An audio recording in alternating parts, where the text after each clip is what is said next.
And I'm back. It's time for the live Q&A, and before we get to those questions, I just wanted to take a moment to mention our next webinar, From Evidence to Action, using lapsing funding evaluations to drive better decisions. So every year, governments must decide whether to continue, reshape or stop programs as funding lapses. This is where high quality evaluations can be essential to inform these decisions. So join us if you're keen to know how to design evaluations that support funding decisions, program improvement, and increase public value. So there should be a button on your screen, so click now to register. Right, let's jump into your questions. If you have any more, pop them into the chat. I know I covered quite a lot of content and kind of whipped through it very fast in the webinar, and we'll try and get through as many as we can. Right.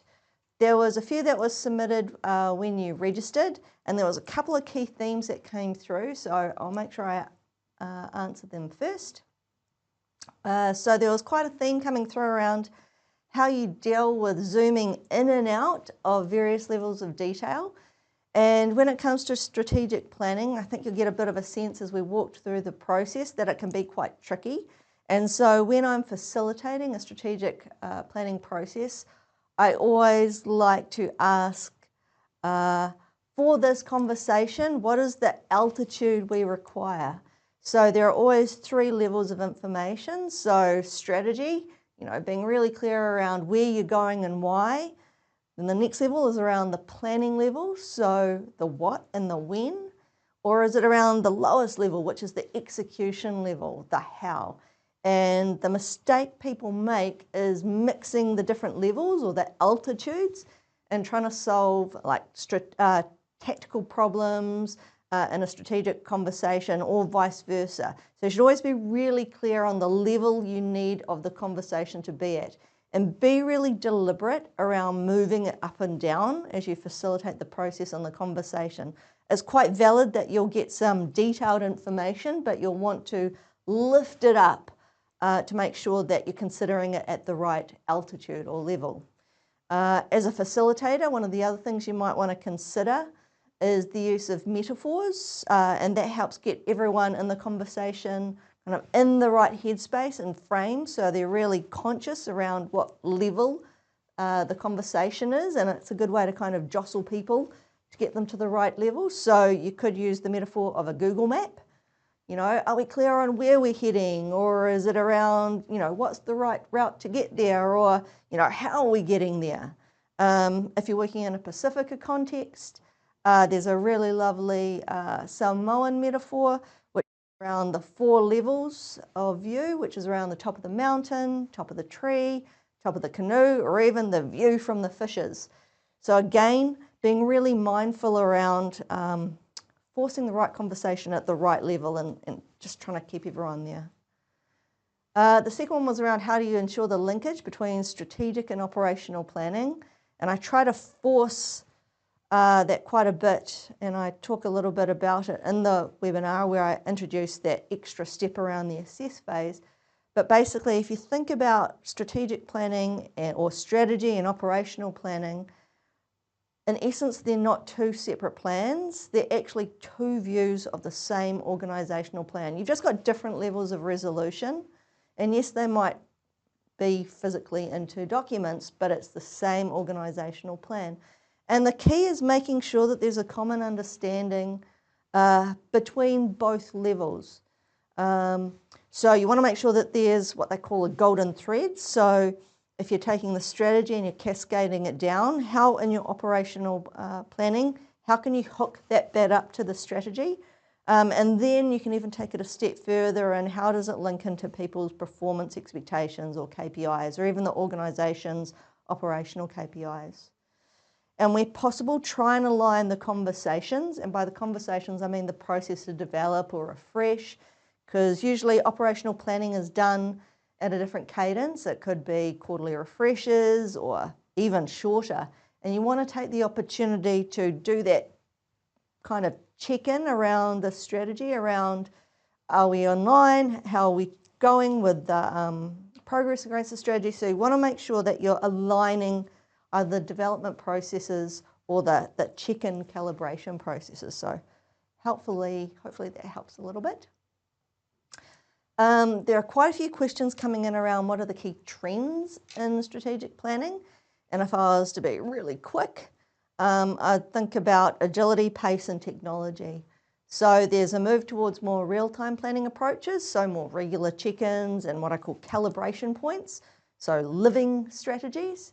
And when you think about how the environment is changing and the pace at which it's changing, as an organisation, you want to make sure that you've got the capability and the capacity to really sense change early, decide fast, and then adjust. So some of those real-time planning approaches, such as Scrum,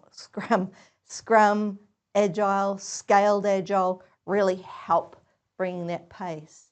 And then, of course, you've got the technology advances and AI. So what this means is that you have the potential to have access to real-time data, dashboards, information around how is the environment changing, and you can get quite a rich information picture to inform your planning decisions and check whether your strategy and plans are on track and they're really delivering what you intended. So that's what I'd say in terms of the key strategic trends. Suzanne asks, I'm curious to know more about a meeting in a box. I assume it's a specific technique to get a team engaged and contributing to a plan that has been developed at a high level. Yes. So a meeting in a box is where you break down, for example, a strategy into some core components and you turn it into an exercise that would fit within a meeting time frame. So for example, if you've got a team meeting for an hour and you create a series of exercises to explore that part within the strategy. And it's a way of making sure that people really understand the strategy. So it might be if a strategy has got 4 strategic goals, you'd break the goals into 4, and each one of those goals would be unpicked in a meeting in a box. And so you get the people that are designing the strategy to help unpick what are the key questions you'd be asking in a team meeting, or the key exercises that you'd be using in a meeting to really unpick what does that mean for you. It's a way for the team to get really engaged, really understand the intent, and it's one of those ways to ensure that you've got that golden thread of understanding between the strategy development and how it's being implemented. It's a really good way to start a lot of the operational planning conversations as well, because the team is taking the strategy, or they could be taking the strategy or the components of the strategy and go, as a team, what do we need to do to embed the strategy in our everyday ways of working? So hopefully that makes sense. I personally love meeting in a boxes. How can senior staff get out of operational area while still keeping touch with what's going on there? I think there's something around when we talked about the different altitudes. Part of, I'd see senior leaders getting involved in the operational areas is because they want to have confidence around what's happening on the ground. So how do you present the information that gives them a sense of what's happening operationally, but keeps them operating at the right level? Because they're the ones that should be asking or answering the questions, where are we going?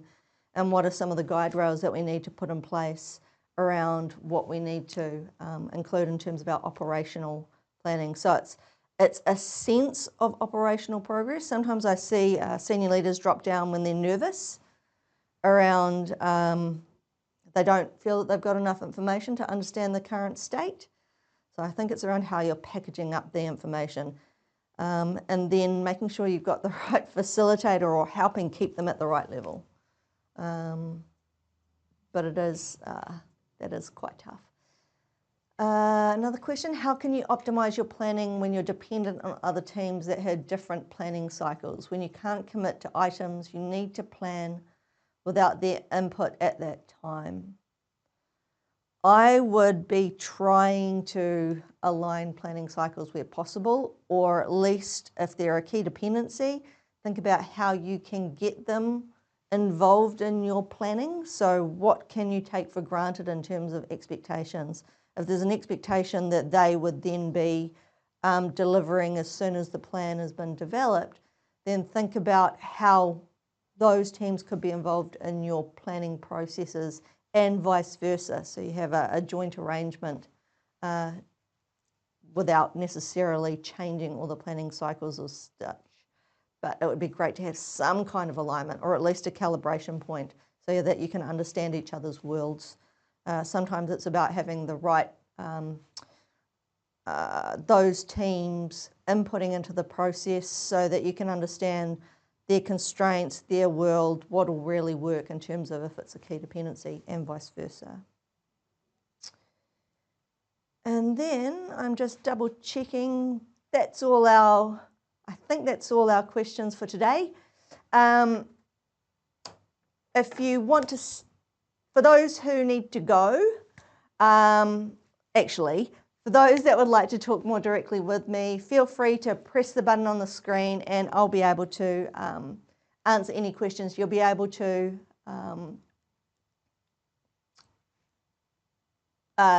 contact me directly. Sorry, the technology was going a little bit funny. So thank you so much for your time today. I hope you enjoyed the session. If any of today's discussions have sparked ideas for your own work or raised any additional challenges, we're always happy to continue the conversation. And as I said earlier, feel free to click the button on the screen and we'll be in touch to have a further chat. I really appreciate you joining me today. We look forward to seeing you at the next one. Have a great rest of the day.